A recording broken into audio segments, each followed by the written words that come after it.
ልጇ ሊሆን ከሚችል ልጅ ጋር የፍቅር ግንኙነት ትጀምራለች። ሰላም ያኩኩ ሙቪ ቤተሰቦች፣ ፊልሙን ከመጀመራችሁ በፊት ታሪኩን እንደምትወዱት ስለማልጠራጠር ቪዲዮውን ላይክ፣ ቻናሉን ሰብስክራይብ በማድረግ እና የደውል ምልክቷን በመጫን አዳዲስ የፊልም ዳሰሳዎች እንዲደርሶት ያድርጉ።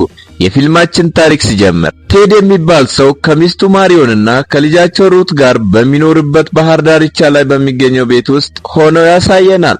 በሌላ በኩል በቤቱ ግድግዳ ላይ የሁለት ወንድ ልጆች ፎቶግራፎች በቤቱ ውስጥ ተንጠልጥለዋል። እነዚህ ከጥቂት ዓመታት በፊት በመኪና አደጋ የሞቱት የቴድና የማሪዮን ልጆች ናቸው። የልጆቹ እናት የሆነችው ማሪዮን እና አባታቸው ቴድ በዚህን ጊዜ ከሐዘናቸው አላገገሙም እና ከዛን ጊዜ ጀምሮ ማሪዮን በመንፈስ ጭንቀት ትሰቃያለች። አንድ ቀን የቴድ ልጅ ሩት በቤቱ ጋላሪ ውስጥ እያለች አይኖቿ ግድግዳ ላይ በተሰቀሉ ስዕሎች ላይ ወድቀው ይቀራሉ። ስለነሱም አባቷን ትጠይቃለች። ቴድ ግን በምትኩ ስለነሱ ምንም መናገር እንደማይፈልግና እርሷም ስለነሱ ምንም እንዳታስብ ይጠይቃታል። ሩት የምትጠይቀው የማች ወንድሞቿን ፎቶግራፍ ማንነት ሲሆን ሩት ወንድሞቿ በሕይወት እንዳሉ አጥብቃ ትናገራለች። ነገር ግን አባቷ አሁን እኛ እነርሱን መርሳት ያለብን ጊዜ ላይ ነን ይላታል። ቴድ የልጆች መጽሐፍ ደራሲና አርቲስት ነው። ሁልጊዜም በስራው ይጠመዳል። ስለዚህ ሩትን እንድትንከባከብ አሊስ የተባለች ሴት ይቀጥራል። ሩት በጉጉት ሁሉ ጊዜ ወንድሞቿ አንድ ቀን ወደ እሷ እንደሚመለሱ በማመን ወደ ፎቶዎቹ ትመለከታለች። አንድ ቀን ቴድ ሚስቱ ማሪዮንን አብሯት እንድትወጣ ይጠይቃታል። ነገር ግን ማሪዮን በጭንቀቷ ተውጣ ስለነበር ምንም መልስ አልሰጠችውም። ዛች ሌሊት ቴድ ተኝቶ ሳለ ሩት ወደሱ መጣችና ድምጽ እንደሰማችና ወንድሞቿ እየጠሯት እንደሆነ ትነግረዋለች። እርሱም ቅዠቷን ለማስወገድ ይረዳት ወደ ፎቶግራፎቹን በማስቀመጫ ይወስዳታል። ፎቶግራፎቹን በድጋሚ ያሳያታል። በእርጋታ ያጽናናትና ከዛም ወደ መኝታ ቤቷ ይመልሳታል። ወደ ውስጥ ያስገባት ለወንድሞቿ አንዳንድ ታሪኮችን ይነግራታል። ሩት ከተኛች በኋላ ቴድ ወደ መጽሐፉ ተመለሰ። በማግስቱ ጠዋት ማሪዮን ኤዲ የተባለ ወጣት ለመውሰድ ትወጣለች። እሷም አገኘችውና ተነጋግሮ ይተዋወቃሉ። ከንግግራቸው ቴዲ ኤድን ለስራው ረዳት አድርጎ እንደቀጠረው እንረዳለን። ቴድ በአልኮል መጠጥ ምክንያት መንጃ ፈቃዱ ስለታገደ እንደ ልቡ ለመጓዝ ስለተቸገረ ኤዲ በተጨማሪም የእሱ ሹፌር እንደሚሆን ይነግረዋል። ኤድም እዛ በሚቆይበት ጊዜ ድርሰት መጽሐፍ ለመማር ይፈልጋል። ማሪዮን ወደ ቴድ ቤት ኤድን አድርሳው ትሄዳለች። እንደደረሰም ኤድ ከቴድ ጋር ተገናኝቶ እሱም በተራው ሮም ከተባለ ዶክተር ጋር ያስተዋውቀዋል። በኋላ ወደ ቤት ሲገቡ ኤዲ ብዙ የቴድን መጽሐፎች እንዳነበበና የሚወደው ዘ ዶር ኢን ዘ ግራውንድ የሚል መጽሐፉ እንደሆነ ለቴድ ይነግረዋል። ኤዲ እሱም ድርሰት መጽሐፍ እንደሚወድና ከቴድ መጽሐፍትን እንዴት እንደሚጽፍ መማር እንደሚፈልግ ይነግረዋል። ኤድን በበኩሉ ስለራሱ ሲነግረው በሚስቱ ማሪዮን ደስተኛ እንዳልሆነ ለኤድ ተናዞለት፣ ለዚህም ለማሪዮን ከተማ ውስጥ ለብቻዋ ቤት ተከራይቶላት እርሱ ደግሞ እዚሁ በባህር ዳርቻ ላይ እንደሚኖር ነግሮት እዛም ሚስቱን ለማግኘት በተደጋጋሚ ወደ ከተማ መመላለስ እንደሚያስፈልገውና የሚረዳው ሰው የሚያስፈልገው ለዚህ ምክንያት እንደሆነ ነግሮት ለኤድ የሥራ ኃላፊነቶቹን ያሳውቀዋል። አሊስ ኤዲ ስታገኘው ስለ እርሱ ማንነት ጥያቄዎችን መጠየቅ ትጀምራለች። ኤዲ ማን እንደሆነና ለምን እዛ እንደመጣ ገልጾላት ከጨረሰ በኋላ አሊስ ከሩት ጋር ትሄዳለች። በማግስቱ ጠዋት ቴድ እርሱን በወሲብ ለማርካት ከመጣች ሴት ጋር እናየዋለን። ቴድ በጣም ጠጥቶና ሰክሮ ስለነበር ሴትዮዋን በፍቶት ይመለከታታል። እዚህ መሃል ኤዲ ሩት ከፎቶ ፊት ለፊት ቆማ እያወራች እያለች አይቷት ተመልክቶ ግን ዝም ይላል። በዛ ምሽት ኤዲ ከማሪዮን ጋር ወደ ሲኒማ ይሄዳል። በፊልሙ ወቅትም ማሪዮንን በእርጋታ እየተመለከታት እንደነበረ ባይገነዘብም እሷን ትኩር ብሎ ማየቱን ይቀጥላል። ከፊልሙ በኋላ ሲኒማ ቤቱ ሲወጡ ማሪዮን ኤዲ ስለ ፊልሙ ሐሳብ ምን እንደተረዳ ትጠይቀዋለች። ነገር ግን ኤዲ በእሷ ላይ አንዳች ስሜት ስለተሰማው የሚናገረው ቃላት ይጠፉበታል። ሲቀድ ወደ ቤታቸው ይመለሳሉ። ማሪዮን ፊልሙን ከኤዲ ጋር ማየቷ እንዳስደሰታት ተናግራ እራት ልጋብዝህ ብላ ፈቃደኝነቱን ትጠይቀዋለች። ኤዲም በደስታ ብሎ ይስማማል። በራት ጊዜም አብሮ ጥሩ ጊዜ እያሳለፉና እየተደሰቱ ኤዲ በማሪዮን ላይ እንግዳ የሆነ ስሜት ይሰማዋል። አንድ ቀን ማሪዮን በባህር ዳርቻ ላይ ስትራመድ ኤዲ ተደብቆ በጸጥታ ከሩቅ ይመለከታታል። ኤዲ በእርሷ ስሜት የተሳበ ይመስላል። በቤት ውስጥ ኤዲ በድብቅ የማሪዮንን ልብሶች ሲመለከት በድንገት ማሪዮን ደርሳበት ወደ ውስጥ ገብታ ትይዘዋለች። ኤድም አፍሮ ይቅርታ ይጠይቃታል። ማሪዮን ግን እነዚህ ስሜቶች በእድሜ የሚመጡ ተፈጥሯዊ እንደሆኑና ምንም የሚያሳፍር ነገር እንደሌለ በድርግነት ትነግረዋለች።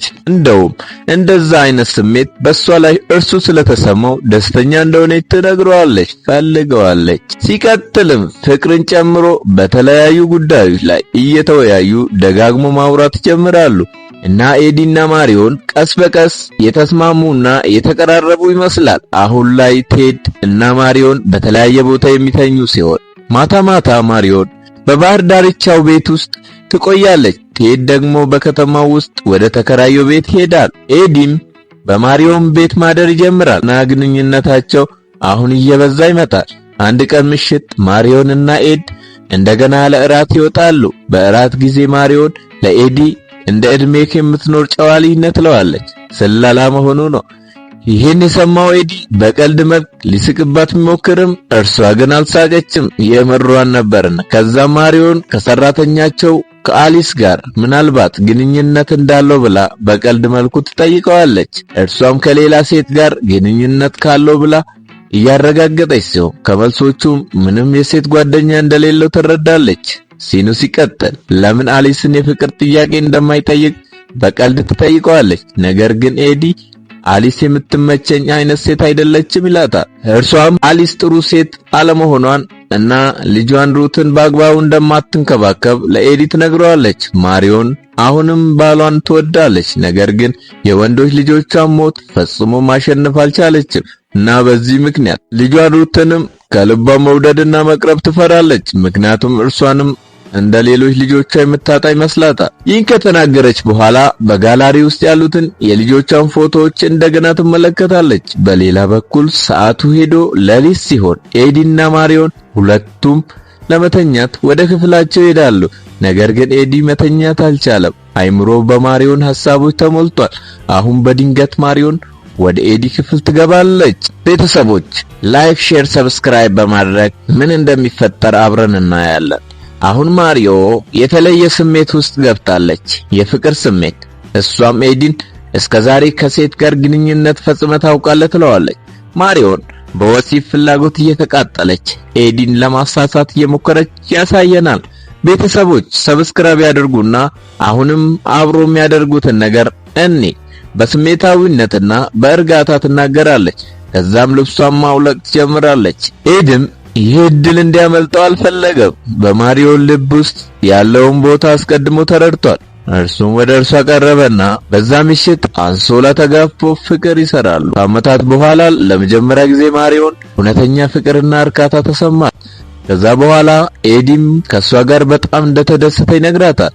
በማግስቱ ጠዋት በባህር ዳርቻ ላይ ወክ ለማድረግ ይሄዳሉ እና ቴድ አብሮ ሲሄዱ ያያቸዋል። ምንም እንኳን በመካከላቸው የሆነ ነገር እንዳለ ሙሉ በሙሉ እርግጠኛ ባይሆንም እና ቴድ ሁልጊዜ በስራው የተጠመደ ሆኖ እንደዚህ አይነት ጉዳዮችን ለማሰብ ጊዜና ቦታ አልነበረውም። በሚቀጥለው መጽሐፉ ላይ በመስራት ላይ ስለሆነ በስራው ሙሉ በሙሉ ተውጦ ነበር። በኋላ ከቴድ ጋር በአንድ ፓርቲ ላይ ኤዲ ቴድ ከወጣት ሴቶች ጋር የመሽኮርመም ልማድ እንዳለው ያስተውላል እና ኤዲ ቴድ ማሪዮንን ለምን እንደማይወዳት ይገነዘባል። ወደ ቤታቸው ሲመለሱ ቴድ ለኤዲ እንዲህ ሲል ይነግረዋል። ማሪዮን ከረጅም ጊዜ ቆይታ በኋላ ዛሬ ፈገግ ስትላየው ይላል። ኤድ ግን መልስ አይሰጥም። ነገር ግን ቴድ ማሪዮን ከኤድ ጋር የፍቅር ግንኙነት ውስጥ ልትገባ እንደምትችል መጠርጠር ይጀምራል።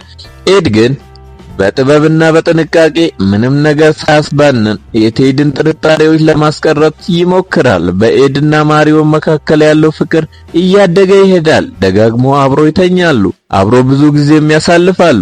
ግን ኤዲ እንደ ረዳትነት ተግባሩን መፈጸሙንና ስራውን መስራቱን ይቀጥላል።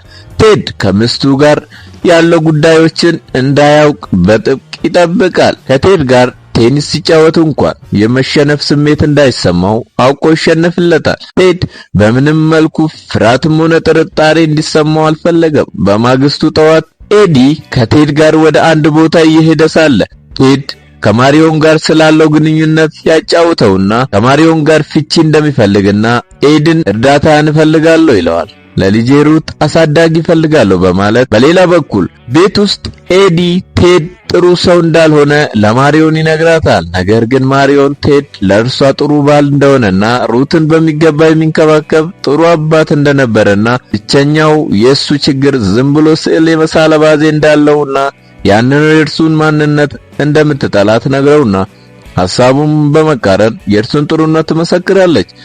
በትዳራቸው መጀመሪያ ላይም ራሱ ቴድ የሷን ፎቶግራፍ በመሳል ሁልጊዜ ጊዜውን ያሳልፍ እንደነበረና እንደሚያናድዳት ትነግረዋለች። በዛ ምሽት ኤዲና ማሪዮን አብረው ሲሆኑ ኤዲ ስለሟች ልጆቿ ያነሳላታል። እርሱ በጠየቃት ቅስበት ማሪዮን በጣም ስሜቷ ይነካል። በሟች ወንዶች ልጆቿ ትዝታ ትጥለቀለቃለች እና ማልቀስ ጀምራለች። በዛ ምሽት ኤዲ ሩት ሁሉንም ፎቶዎች ስትመለከት ያያታል። አሁን ደግሞ ሩት ወደ ክፍሏ አንድ ፎቶ መውሰድ ትችል እንደሆነ ኤዲን ትጠይቀዋለች። እናቷ ማሪዮን ሰምታት ትስማማለች። ነገር ግን ሩት በአጋጣሚ ምስሉን ጥላ በተሰበረ ብርጭቆ ጣቷ ይቆረጣል። ኤዲና ማሪዮን በፍጥነት ወደ ሐኪም ይወስዷታል። ቴድ ጉዳዩን ሲሰማ ለሩት ፎቶውን ስለሰጣት በኤዲ ተናዶ ለነገሩ ይህ የማሪዮን ስራ ነው እንጂ ያንተ አይደለም ብሎ ይቆጣል። በዛች ሌሊት ሩት ሌላ አስፈሪ ህልም ታያለች እና እያለቀሰች ከእንቅልፏ ትነቃለች። ቴድ በጣም ተሰምቶት ሊያጽናናት ብዙ ጥረት ያደርጋል፣ ግን አይሳካለትም። ከዛም ማሪዮን ገብታ ሩትን ወዲያው ታረጋጋታለች። ይህን ሲመለከት ቴድ ከተፋቱ በኋላ ሩት በእሷ በጣም ስለተደሰተች ከማሪዮን ጋር መቆየት እንዳለባት ይገነዘባል። በማግስቱ የልጆቿ ትዝታ ወደ ኋላ ተመልሶ ሲመጣባት ማሪዮን በድንገት ማልቀስ ጀምራለች። ኤዲ ሊያጽናናት ቢሞክርም ማሪዮን በቅርቡ ወደ ሩቅ ቦታ ለመሄድ እንዳቀደችና እንደማትመለስ ትነግረዋለች። ኤቭሊ የቴዲ አሰሪ ስትሆን በዛው ቀን ቴድ የሰራቸውን ሁሉንም ስዕሎች ወደ ኤቭሊ ቤት እንዲያደርስ ኤዲን ይነግረዋል። እሱም አሁን ከሷ ጋር ጨርሻለሁ እና የራሴን ህይወት መኖር እፈልጋለሁ ይላል። ኤዲ የኤቭሊን ቤት ሲደርስ ኤቭሊን ትናደዳለች። ቴድን እርሷ ጋር እንዲመጣ አስጠንቅቃው ስለነበር አለመምጣቱ መናደዷ ነው። ኤድም ቴድ አርብ መጥቶ እንደሚያገኛት ይነግራታል። ኤቭሊ በንዴት ላይ ያለች በድንገት የራሷን በር ከውጪ ሆና ይዘጋባታል። በሩም አልከፈት ስላለ አሁን ኤዲ ወደ ውስጥ ለመግባት ከመስኮቶቿ አንዱን ይሰብራል። በዛ ምሽት ማሪዮን ለኤዲ አርብ ላይ ቴድ ወደ ኤቭሊን ቤት ሲሄድ እንዳትወስደው ብላ ትነግረዋለች። ቴድም ረዘም ላለ ጊዜ ብቻው ወደ ቤት መመላለስ ይጀምራል። እናም ቴድ በዚህን ጊዜ የሳላቸውን ሁሉንም የሟች ልጆቹ ፎቶዎች ሰብስቦ ይህን ቦታ ለዘላለም ተዋለሁ ይላል። በሌላ ቀን ግን ኤዲ ቴድን በመኪና ወደ ኤቭሊን ቤት ይወስደዋል እና ኤቭሊን በጣም ተናዳ ቴድ የላከላት ስዕሎች ሁሉ ትቀዳደዳለች። ኤዲ ቴድን ጥሎ ወደ ቤቱ ይመለሳል። ከዛም ማሪዮን ሩትን ከኤዲ ጋር ወደ ሐኪም ቤት ትልከዋለች። ማሪዮን ላትመለስ ለመሄድ ተዘጋጅታ ስለነበር ሩት እዚህ ካለች መውጣት እንደማትችል ትነግረዋለች። ይህ በእንዲህ እንዳለ ኤቭሊን ቴድን መኪና ታባርረዋለች። ቴድ ወደ ባህር ዳርቻ በመሮጥ በቀላሉ ያመልጣታል። የሩት ቁስል ስፌት ከተነቀለ በኋላ ኤዲ ማሪዮን እንዲጠገን የላከችው ፎቶ እንዲያመጣ ወደ ሱቅ ይሄዳል። እዛም ደርሶ የሱቋን ባለቤት ይጠይቃል። እርሷም እርሱ እንዳልሰጣት ነግራው እምቢ ስትለው ሩት ከሆስፒታል ወደ ቤቷ ከተመለሰች ምስሉን ካላገኘች በጣም እንደምትናደድ እያሳወቀ ኤዲ ፎቶውን ደጋግሞ አጥብቆ ይጠይቃል። ነገር ግን የሱቋ ባለቤት ኤዲ ሁሉንም ነገር የሚገልጽ ደብዳቤ አጽፎና ከማሪዮን ጋር ያለውን ግንኙነት ጨምሮ ታሪኩን ካልነገረ በስተቀር ፎቶውን ለኤዲ ለመስጠት ፈቃደኛ አልሆነችም። ኤዲም የቤተሰቡን ሙሉ ታሪክ ለባለሱቋ ከነገረ በኋላ እርሷን በታሪኩ ተነክታ እያዘነች በመጨረሻ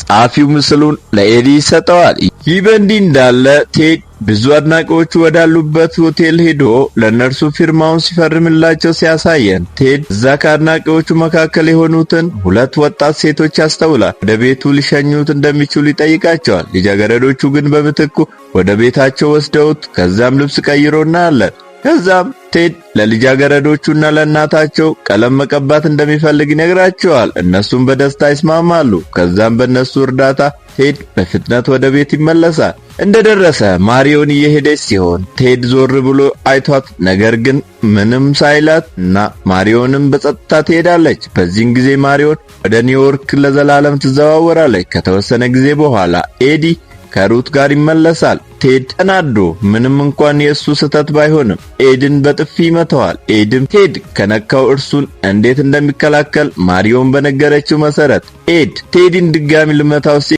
ከላዩ ላይ መልሰዋል። ኤድም ማሪዮን ላትመለስ እንደሄደችና ሁሉንም የሟች ልጆቹን ፎቶ ከእርሷ ጋር ወስዳ እንደሄደች ለቴድ ይነግረዋል። አሁን ቴድ ከልጆቹ የቀረ ፎቶ አልነበረውም። ቴድ ደነገጠ፣ ልቡም ተሰበረ። ኤድን ከፊቱ እንዲሄድ ያዘዋል። ማሪዮን ከሄደች በኋላ ከሩት ጋር ያለው ግንኙነት በጣም አስቸጋሪ ይሆንበታል። ሞግዚት የሆነችው አሊሳ እንኳን ስራዋን አቁማ ሄዳለች። ቴድ በጣም አዘነ። ከዛም ልጆቹን ስለገደለው አሳዛኝ አደጋ ለኤዲ ልቡን ከፍቶ ይነግረዋል። ቴድ በዛ ምሽት ማሪዮንና ልጆቹ በጣም ሰክረን ነበር ይለዋል። መኪናችን ላይ በረዶ በፊትና በኋለኛው የፊት መብራቶች ላይ ተሰርቶ ነበር። እኔም ሳላጸዳው በመርሳቴ እና በደካማ እይታ ምክንያት መኪናችን በሃይዌይ ላይ በከባድ መኪና ተገጨ። አደጋ 2 ወንድ ልጆቻችን ሕይወታቸው አለፈ። ቴድ አክሎ ከዛም በኋላ ሩትን ወልደን ህመማችን ይቀንሳል ብለን ተስፋ አድርገን ነበር፣ ነገር ግን ምንም ውጤት አላመጣም ብሎ ቴድ ያንን ሲሰማ በጣም ይሰማዋል። ነገር ግን እናት ልጇን እንዴት በዚህ ልክ ትታ ትሄዳለች በማለት ግራ ይጋባል። በማግስቱ ደግሞ የኤቭሊን አገልጋይ ቴድን ለማግኘት ቤቱ ይመጣና ኤቭሊን እንዳባረረችው ይነግረዋል። ቴድ ይህን ሲሰማ ሹፌር አድርጎ ቀጥሮ ሚስቱን ደግሞ ምግብ አብሳይና ሩትን ተንከባካቢ አድርጎ ቀጠረው። ከዛ በኋላ ኤድን ተሰናብቶ ከቤቱ ይወጣል። የቴድ አዲስ ሹፌርና ሚስቱ ሩትን መንከባከብ ይጀምራሉ። በዚህም ሩትና አባቷ አዲስ ህይወት ይጀምራሉ። እናም የፊልማችን ዳሰሳ በዚህ ያበቃል። እናም ቤተሰቦች ፊልሙን ከወደዳችሁት ቪዲዮውን ላይክ፣ ቻናሉን ሰብስክራይብ ማድረጎን እንዳይረሱ። እስከ መጨረሻው ድረስ የፊልሙን ታሪክ ስለተመለከቱ አመሰግናለሁ። መልካም ጊዜ። ቸር ቆዩ።